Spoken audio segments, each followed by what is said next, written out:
আসসালামু আলাইকুম। আজকে আমি আর আমার আপু মিলে বানাবো ফ্রেঞ্চ ফ্রাই। প্রথমে নিয়ে নিব আলুগুলো এখন ছিলে নিব। আমরা আলুগুলোকে ছিলে নিয়েছি, এখন ফ্রেঞ্চ ফ্রাইয়ের মতো কাটবো।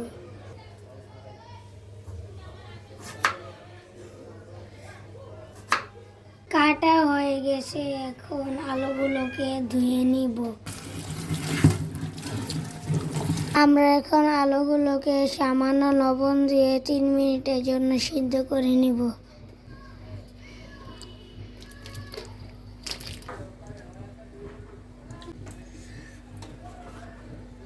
সিদ্ধ হয়ে গিয়েছে, এখন এগুলোকে ছেঁকে নিব।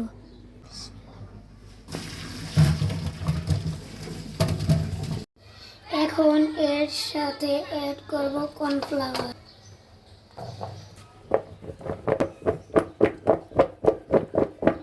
ফুটন্ত তেলে আলুগুলোকে ভেজে নিব।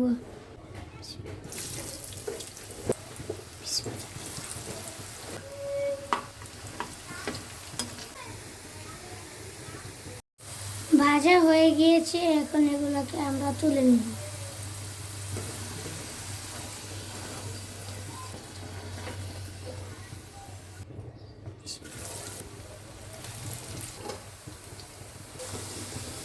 আমরা এখন উঠাচ্ছি।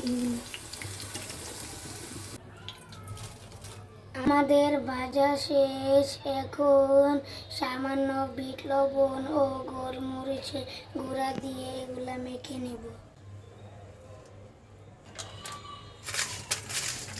তৈরি হয়ে গিয়েছে আমাদের ফ্রেঞ্চ ফ্রাই। দেখেছেন এটা কত ক্রিস্পি হয়েছে।